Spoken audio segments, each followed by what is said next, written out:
দ্বাদশ শ্রেণীর প্রিয় শিক্ষার্থী বন্ধুরা, উচ্চ মাধ্যমিক বাংলা পাঠ্য বইয়ের নাটক অংশের সিলেবাস, নম্বর বিভাজন ও গুরুত্বপূর্ণ প্রশ্ন নিয়ে আজকের এই স্পেশাল ভিডিও। তোমাদের পাঠ্য বইয়ে দুটি নাটক রয়েছে, এক বিভাব এবং দুই নানা রঙের দিন। এখান থেকে 5 মার্কের দুটো বড় প্রশ্ন পরীক্ষা আসে, যার মধ্যে থেকে যে কোনো একটি লিখতে হয়।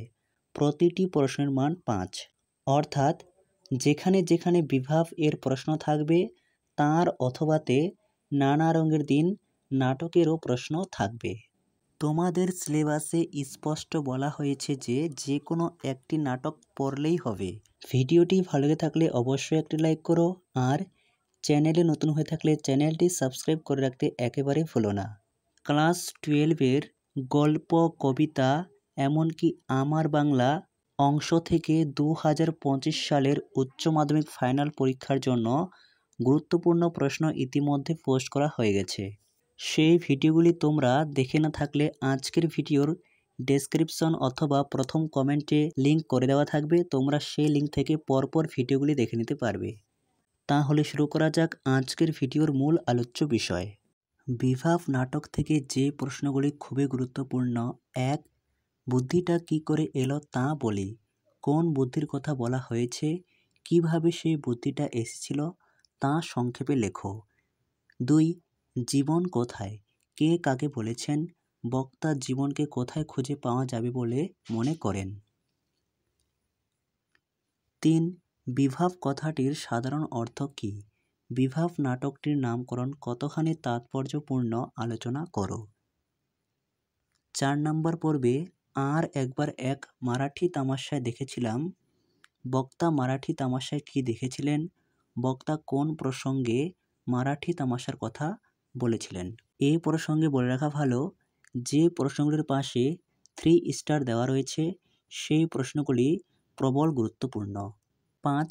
আমাদের মনে হয় এর নাম হওয়া উচিত অভাব নাটক। অভাবের চিত্র বিভাব নাটকে কিভাবে প্রকাশ পেয়েছে লেখো। 6. এই পড়ে বুকে ভরসা এলো, কি পড়ে বক্তা বুকে ভরসা পেয়েছিলেন, প্রসঙ্গ উল্লেখ করে ভরসা পাওয়ার তাৎপর্য আলোচনা করো। 7. সে খুব আর্টিস্টিক মরা, একেবারে স্থেটিক মরা, কোন প্রসঙ্গে এই বক্তব্য, কথাটির তাৎপর্য বিশ্লেষণ করো। 8 পর্বে সত্যি কথা বলার দোষ, সত্যি কথাটি কী ছিল, সত্যি কথা শুনে উদ্দিষ্ট ব্যক্তি কী করেছিলেন। এই 8টি প্রশ্ন ছাড়াও বিভাব নাটক থেকে আরেকটি প্রশ্ন পড়বে এক্সট্রা হিসেবে। এমনই সময় হঠাৎই এক সাহেবের লেখা পড়লাম। এমনই সময় বলতে কোন প্রস্তুতির কথা বলা হয়েছে, সাহেবের নাম কি, তিনি কি লিখেছিলেন, অথবা তাঁদের অভিনয় দেখে আইজেনস্টাইন সাহেব অত্যন্ত উচ্ছ্বসিত হয়ে অনেক কথা লিখেছেন। আইজেনস্টাইন সাহেবকে, তিনি কাদের অভিনয় দেখে উচ্ছ্বসিত হয়েছিলেন, সেই অভিনয় দেখে তিনি কি লিখেছিলেন। ভিডিওতে বলা প্রশ্নগুলি শুধু দেখলেই হবে না, প্রয়োজনে এই প্রশ্নগুলি তোমাদের খাতায় লিখে নিতে হবে এবং নোটস কিংবা পাঠ্য বইয়ের সাহায্য নিয়ে এই প্রশ্নগুলি তোমাদের প্র্যাকটিস করতে হবে। এর পরের নাটক নানা রঙের দিন। এই নাটক থেকে তোমরা পড়বে 1. নানা রঙের দিন নাটকের সূচনায় মঞ্চসজ্জার যে বর্ণনা আছে তা নিজের ভাষায় লেখো। নাটকটির নামকরণ কতখানি সার্থক তা আলোচনা করো।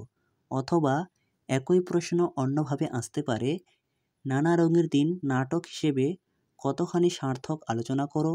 অথবা নানা রঙের দিন নাটকটির নামকরণের তাৎপর্য আলোচনা করো। 2. প্রাক্তন অভিনেতা রজনীর চাটুর্যের প্রতিভার অপমৃত্যুর করুণ সংবাদ কে বলেছেন, এই অপমৃত্যু কিভাবে ঘটেছিল বলে বক্তা মনে করেন। 3. আমাদের দিন ফুরিয়েছে, কে কোন প্রসঙ্গে এই উক্তি করেছেন, বক্তার এই উপলব্ধির কারণ ব্যাখ্যা করো। 4. অভিনেতা মানে একটা চাকর, একটা জোকার, একটা ক্লাউন। লোকেরা সারাদিন খেটে খুঁটে এলে তাদের আনন্দ দেওয়াই হলো নাটক ওয়ালাদের একমাত্র কর্তব্য। বক্তার কথার তাৎপর্য আলোচনা করো। 5. নানা রঙের দিন নাটকে অন্য যে সকল নাটকের সংলাপ ব্যবহার করা হয়েছে সেগুলির সংক্ষিপ্ত পরিচয় দাও। 6 নম্বর পর্বে নানা রঙের দিন নাটকে থিয়েটারের টিকিট কেনা, খদ্দরদের সম্পর্কে রজনীবাবুর কী মতামত এবং কেন? অথবা যারা বলে নাট্য অভিনয় একটি পবিত্র শিল্প তারা সব গাধা। বক্তার এই উক্তির মনোভাবের কারণ কি? অথবা তোমার ওই পাবলিক কাউকে বিশ্বাস করি না, বিশ্বাস না করার কারণ। 7 নম্বর পর্বে নানা রঙের দিন নাটক অবলম্বনে রজনীকান্ত চট্টোপাধ্যায়ের চরিত্র বিশ্লেষণ করো। নানা রঙের দিন নাটক থেকে তোমরা রজনীকান্ত চট্টোপাধ্যায়ের চরিত্রটি খুব ভালোভাবে দেখবে। রজনীকান্ত চট্টোপাধ্যায়ের চরিত্রটি সরাসরি দিতে পারে কিংবা অন্য কোনো একটি ডায়লগ অথবা ইম্পর্ট্যান্ট লাইন তুলেও দিতে পারে। এক্সট্রা হিসেবে যে প্রশ্নগুলি পড়বে: 1. জানো কালীনাথ একটি মেয়ে। এই মেয়েটির বর্ণনা যেভাবে বক্তা কালীনাথকে বর্ণনা করেছেন তার সংক্ষিপ্ত পরিচয় দাও। রজনীর জীবনে এই মেয়েটির প্রভাব আলোচনা করো। 2. আমি রোজ লুকিয়ে লুকিয়ে গ্রিন রুমে ঘুমোই চটুজ্জে মশাই। কেউ জানে না কোন নাটকের অংশ, বক্তাকে তিনি কেন গ্রিন রুমে ঘুমন। এই ছিল নাটক অংশ থেকে সম্পূর্ণ সাজেশন। তোমরা যে কোনো একটি নাটক ইচ্ছে মতো পড়তে পারো। তোমাদের যে নাটকটি খুব সহজ মনে হয় কিংবা যে নাটকের বিষয়বস্তু অতি সহজ মনে হয় সেই নাটকটি তোমরা পড়লে সব থেকে ভালো হবে।